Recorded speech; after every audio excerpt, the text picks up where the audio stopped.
Brought to you by Sharda University, where the software engineer meets the gifted content writer. The world comes together at Sharda University. SDM Jyoti Maurya, ये नाम तो आपको याद ही होगा। वही ज्योति मौर्य जिनका अपने पति के साथ विवाद लंबे वक्त तक सुर्खियों में रहा। अब उनके पति आलोक कुमार मौर्य ने ही उन पर एक और केस कर दिया है। इस केस में उन्होंने अपनी पत्नी ज्योति से मेंटेनेंस की मांग की है, गुजारा भत्ता। आलोक चाहते हैं कि उनकी सेपरेटेड वाइफ ज्योति मौर्य उन्हें हर महीने गुजारा भत्ता दें। अब अदालत ने आलोक की इस अर्जी पर ज्योति को नोटिस भी जारी कर दिया है। इसके आगे और पीछे की कहानी समझने के लिए पूरे केस पर नजर डालते हैं। ये केस इलाहाबाद हाई कोर्ट में दायर किया गया है। आलोक ने इसमें फैमिली कोर्ट के एक आदेश के खिलाफ अपील की है। आलोक ने फैमिली कोर्ट से मांग की थी कि उनकी पत्नी ज्योति मौर्य उन्हें मेंटेनेंस दे, मगर फैमिली कोर्ट ने आलोक की इस मांग को ठुकरा दिया। न्यूज एजेंसी पीटीआई की रिपोर्ट के मुताबिक इलाहाबाद हाई कोर्ट में इस मामले को डिवीजन बेंच सुन रही थी। इस डिवीजन बेंच में जस्टिस अरिंदम सिन्हा और जस्टिस योगेंद्र कुमार श्रीवास्तव थे। आलोक मौर्य के तर्कों पर गौर करने के बाद बेंच ने ज्योति मौर्य को नोटिस भेजने का आदेश दिया। नोटिस मिलने के बाद अगली सुनवाई हाई कोर्ट ने 8 अगस्त के लिए तय की है। इस दौरान आलोक मौर्य ने हाई कोर्ट से कहा है, मेरी पत्नी ज्योति मौर्य एक प्रशासनिक अधिकारी है, जबकि मैं खुद एक मामूली सरकारी नौकरी करता हूँ। कई बीमारियों से जूझ रहा हूँ। ऐसे में मुझे अपनी पत्नी से भरण पोषण खर्च यानी मेंटेनेंस पाने का हक है।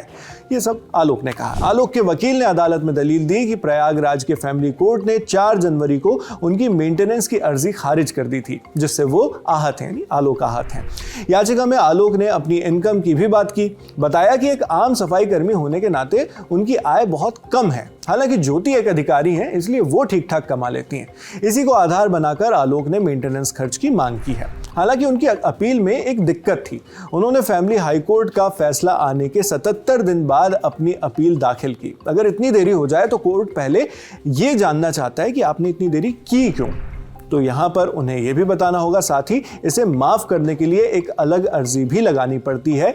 यही अर्जी अब आलोक मौर्य ने लगा दी है, जिस पर कोर्ट को संतुष्ट कर लेने के बाद मेंटेनेंस खर्च को लेकर सुनवाई शुरू होगी। उस विवाद पर सुनवाई जिसकी कहानी की शुरुआत होती है साल 2009 में।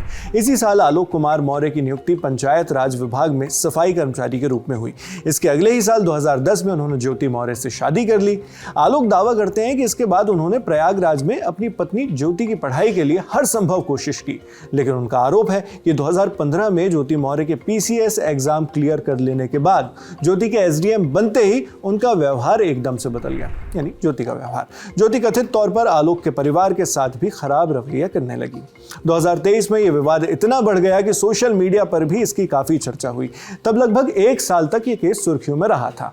मामले की चर्चा तब खासकर बढ़ गई जब पति पत्नी के आरोप प्रत्यारोपों की कहानियां वायरल होने लगी। ज्योति मौर्य के पति आलोक ने उन पर आरोप लगाया कि ज्योति उनके साथ चीट कर रही है, यानी उन्हें धोखा दे रही है। साथ ही पत्रकारों के सामने यह भी आरोप लगाया कि मैंने ज्योति को इतना पढ़ाया लिखाया और अफसर बनने में उनका पूरा सपोर्ट किया, मगर वो अधिकारी बनते ही बदल गए।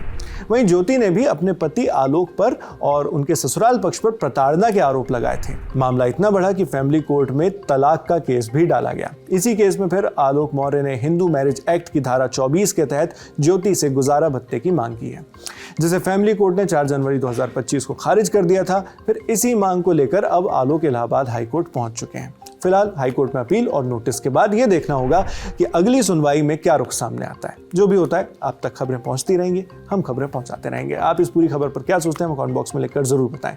मैं हूं शेख नाविद, देखते रहिए दी ललन टॉप। शुक्रिया।